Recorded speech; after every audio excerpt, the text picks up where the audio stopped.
Force à tous les leaders et bienvenue dans le processus. C'est Cédric Tiwa. Pourquoi ensemble nous traçons la voie d'un meilleur lendemain. Ceci est la partie 2 des meilleurs conseils de Paulo Coelho. Si vous avez manqué la précédente, rentrez l'écouter. Le troisième extrait est celui d'un certain négociant qui envoya son fils apprendre le secret du bonheur auprès du plus sage de tous les hommes. Le jeune garçon marcha 40 jours dans le désert avant d'arriver finalement devant un beau château au sommet d'une montagne. C'était là que vivait le sage dont il était en quête. Au lieu de rencontrer un saint homme pourtant, notre héros entra dans une salle où se déployait une activité intense. Des marchands entraient et sortaient. Des gens bavardaient dans un coin. Un petit orchestre jouait de suaves mélodies.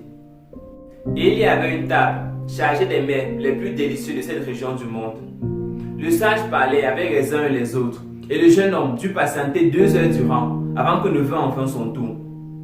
Le sage écouta attentivement le jeune homme lui expliquer le motif de sa visite, mais il lui dit qu'il n'avait alors pas le temps de lui révéler le secret du bonheur.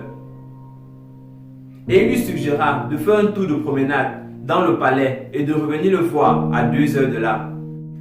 Cependant, je veux vous demander une faveur, ajouta le sage, en remettant au jeune homme une petite cuillère dans laquelle il versa 2 gouttes d'huile. Tout au long de votre promenade, tenez cette cuillère à la main en faisant en sorte de ne pas renverser l'huile. Le jeune homme commença à monter et descendre les escaliers du palais, en gardant les yeux toujours fixés sur la cuillère. Au bout de 2 heures, il revint en présence du sage. Alors demanda celui-ci: avez-vous vu les tapisseries de Perse qui se trouvent dans ma salle à manger? Avez-vous vu le parc que le maître des jardiniers a mis 10 ans à créer? Avez-vous remarqué les beaux parchemins de ma bibliothèque? Le jeune homme confus dut avouer qu'il n'avait rien vu du tout. Son seul souci avait été de ne point renverser les gouttes d'huile que le sage lui avait confiées. Eh bien, retourne faire connaissance des merveilles de mon univers, lui dit le sage. On ne peut se fier à un homme si on ne connaît la maison qu'il habite. Plus rassuré maintenant, le jeune homme retourna se promener dans le palais, en faisant attention cette fois à toutes les œuvres d'art qui étaient accrochées au mur et au plafond. Il vit les jardins, les montagnes alentour, la délicatesse des fleurs, le raffinement avec lequel chacune des œuvres d'art était disposée à la place qui convenait. De retour auprès du sage, il relata de façon détaillée tout ce qu'il avait vu. Mais où sont les 2 gouttes d'huile qu'il t'avait confiées? Demanda le sage. Le jeune homme, regardant alors la cuillère, constata qu'il les avait renversées. Eh bien, dit alors le sage des sages, c'est là le seul conseil que j'ai à te donner. Le secret du bonheur est de regarder toutes les merveilles du monde, mais sans jamais oublier les 2 gouttes d'huile dans la cuillère. Tu peux avoir de grands rêves et affronter de grandes difficultés en ce moment, mais cela ne doit pas t'empêcher de profiter de chaque jour de ta vie, car tu n'as aucun contrôle sur ce qui arrivera demain. Souviens-toi toujours de cette parole du Christ. Si toutes tes inquiétudes ne peuvent ajouter une seule seconde à la durée de ta vie, à quoi bon t'inquiéter? Trouve le moyen d'être satisfait de chaque pas que tu fais dans la direction de tes rêves. De cette façon, tu ne souffriras pas si tu n'y arrives pas. Car le plus important dans une vie, ce n'est pas l'arrivée, mais la beauté du parcours. Le moment présent est un cadeau, donc profites-en.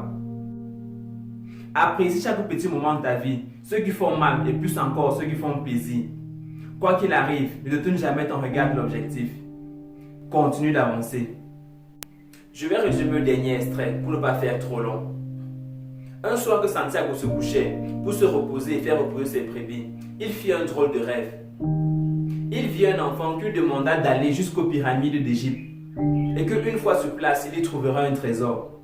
Et juste avant que l'enfant ne lui montre l'emplacement exact du trésor, il se réveilla. Et il se dit en lui-même qu'il aurait aimé dormir plus longtemps et que de cette façon, il aurait vu l'emplacement exact du trésor. Il fit le même rêve 3 fois de suite, mais il se réveilla toujours avant la fin. Il alla voir une gitane pour qu'elle interprète son rêve. Elle lui dit qu'elle pouvait le faire, mais que ce rêve était très difficile à interpréter. Elle demanda à ne pas être payée directement. Elle le fit promettre que s'il trouvait le trésor, il lui donnerait les 1/10. Il trouva cela convenable, vu qu'il n'était pas sûr de trouver le trésor. Elle lui dit: va jusqu'aux pyramides d'Égypte. Une fois sur place, tu trouveras ton trésor. Le jeune homme se mit en colère, car il avait perdu du temps pour entendre un conseil qu'il connaissait déjà. Mais il se sentit tout de même soulagé, vu qu'il n'avait pas eu à payer pour le recevoir. Par la suite, il rencontra un roi qui connaissait tout de sa vie, son enfance, ses secrets inavoués.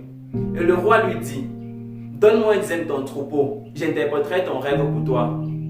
Vu tout ce que le roi connaissait de lui, il se sentit en confiance et il lui donna les 1/10 de son troupeau. Et le roi lui dit, va jusqu'aux pyramides d'Égypte, une fois sur place, tu trouveras ton trésor. Le jeune homme était déçu et en colère, car cette fois, il venait de perdre 1/10 de son troupeau pour recevoir un conseil qu'il connaissait déjà. Et le roi lui dit, tu ne payes pas pour le conseil, mais tu payes parce que je t'aide à prendre tes décisions, car tu n'as pas assez confiance en toi et tu ne veux pas prendre de risques. Si tu ne changes pas, tu trouveras toujours des personnes sur ton chemin qui t'aideront à prendre tes décisions à ta place, et à chaque fois tu en payeras le prix. Tu dois apprendre à prendre tes décisions par toi-même. Je pense que c'est tout pour ce numéro. Je vous conseille vraiment de lire le livre dans son intégralité. Il est très édifiant. Si vous avez aimé la vidéo, lâchez un pouce bleu. Partagez la vidéo avec un ami, non 2. Je pense qu'il est temps de lever le niveau. Abonnez-vous si ce n'est déjà fait et suivez-nous dans le processus. Et plus que toute autre chose, affrontez vos peurs.